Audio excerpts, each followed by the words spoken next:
If you have questions regarding which courses to take each semester and would like to verify that you are on track to graduate in the specific certificate or degree that you are working toward, you're going to want to contact Academic Advising.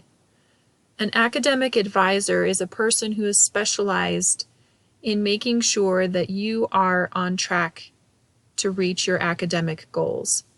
They can help you with course planning and also degree audits. To contact an advisor, you're going to want to come to the advising webpage, scroll down and click Consult with an Advisor.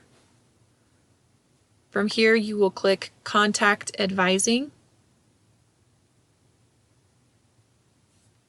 and that will bring you to the advising form. Here you will fill out your first and last name, email address, and whether you're currently enrolled in an online degree program.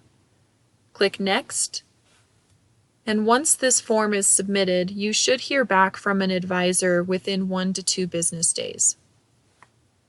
If it has been longer than 1 to 2 business days, you may want to consider resubmitting a form.